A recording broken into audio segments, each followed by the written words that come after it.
बिजनौर में हर तरफ पानी का कहर, गांव वाले परेशान। गांव की सड़कों पर चल रही है गाड़ी की जगह नाव। गांव के लोग प्रशासन से मांग रहे हैं मदद।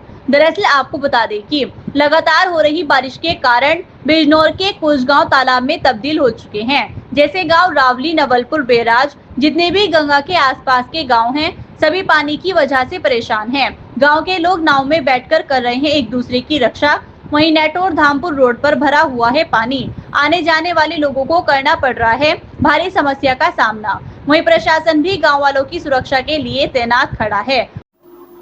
जिले में बाढ़ जैसी स्थिति बनी हुई है, बांध टूट गया है। क्या प्रशासन की तरफ से कार्रवाई की जाए? बिजनौर डिस्ट्रिक्ट में कल से लगातार बहुत भारी बारिश हो रही है, जिस वजह से वाटर लॉगिंग की समस्या तो कल से आ रही है।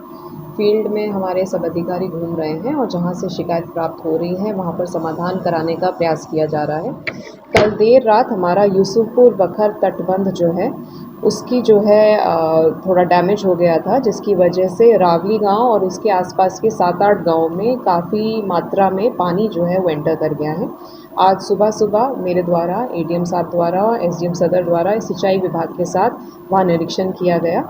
तो पानी की स्थिति तो अभी मात्रा जो है ज़्यादा है। अगर बारिश रुकती है और ऊपर अपर रीचेस से पानी आना बंद होता है तो उसमें स्टेबलाइज होगी पानी की स्थिति।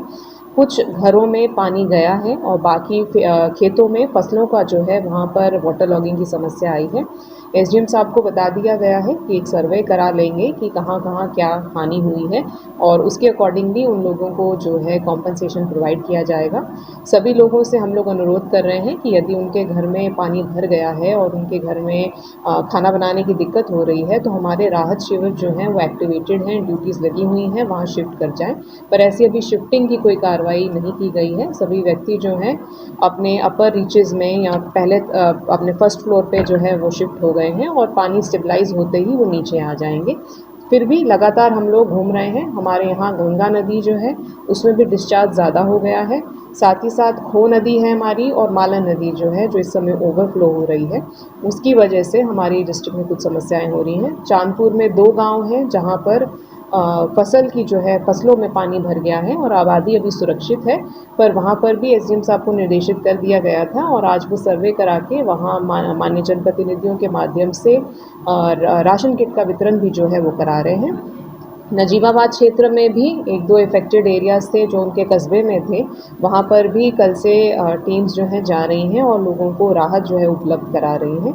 बाकी हम लोग अलर्ट मोड में हैं, सिंचाई विभाग के साथ कोऑर्डिनेट कर रहे हैं।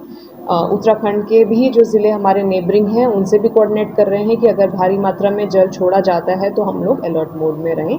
कोशिश कर रहे हैं कि सभी को हम लोग राहत जो है समय से पहुँचा सकें। बाढ़ की तैयारी काफ़ी दिनों से चल रही थी। क्या संभावना है सिंचाई विभाग की लापरवाही से बांध टूटा है या पानी ज़्यादा आ गया? देखिए, बाढ़ की तैयारी तो पहले से ही चल रही थी, बट बहुत ज़्यादा मात्रा में बारिश जो है पहाड़ों में हुई है, उससे भी थोड़ा एक अनकन्वेंशनल ज़्यादा मात्रा में जो नॉर्मली नहीं होता है उतना पानी बहुत तेज़ी से आया है, जिसकी वजह से एक जगह पे तटबंध जो है वो डैमेज हुआ है। अभी उसका हम लोगों ने रिपेयर कराना स्टार्ट कर दिया है। उसके बाद हम लोग उसमें जो भी जांच करनी है, कोई दोष निर्धारण करना है, उसके बारे में बाद में सोचेंगे। अभी इमीडिएट रिलीफ देना जो है वो आवश्यक है। एनक्रोचमेंट की अगर बात की जाए तो नदियों को लोगों ने घेर रखा है। कल आपके द्वारा आदेश दिया गया और खाली कराया गया, तो अभी तक की कोई कार्रवाई की गई है? क्या अभियान चलाया जाएगा? नजीबाबाद क्षेत्र में मालन नदी का जो है वो स्ट्रेच बहुत ज़्यादा है और फ्लो बहुत ज़्यादा हो रहा था, जिस वजह से कुछ कटान की शिकायत भी आ रही थी। तो बीच नदी में 2-3 लोगों ने आवास बना रखे हैं। उसके लिए एसडीएम साहब को निर्देशित कर दिया है कि एक बार जांच कर लेंगे लैंड की क्या कैटेगरी है, भूमिदरी है या कोई सरकारी लैंड है। यदि सरकारी लैंड पाई जाती है तो उनके विरुद्ध कार्रवाई की जाएगी। जनता से कोई विशेष अपील पानी को लेकर के क्या आप प्रशासन से करना चाहते हैं? जनता से मैं ये अपील करना चाहूँगी कि अलर्ट मोड में रहें। हमारे कंट्रोल रूम ज़िला स्तर पर और सारे हमारी तहसीलों पे एक्टिवेटेड हैं। यदि कोई उनको लगता है कि अचानक से जल आ रहा है, कोई ऐसी जलभराव की स्थिति हो रही है, तो हमें तुरंत सूचित करें। हमारे पास पर्याप्त सब चीज़ें हैं, सामग्री है, हमारे सब टेंडर हो रखे हैं, हम उनकी मदद बिल्कुल करेंगे और हमारी टीम्स पहुँचेंगी। हमारे जो राहत शिविर हैं वो एक्टिवेटेड हैं, ड्यूटीज़ लगी हुई हैं, मेडिकल टीम्स भी लगी हुई हैं। तो सभी तरह से हम तैयार हैं। अब ऐसी परिस्थिति नेचुरल कोई कैलामिटी कभी आ जाती है तो उसमें टीम के रूप में हम लोग काम करेंगे और सबको राहत प्रोवाइड करेंगे।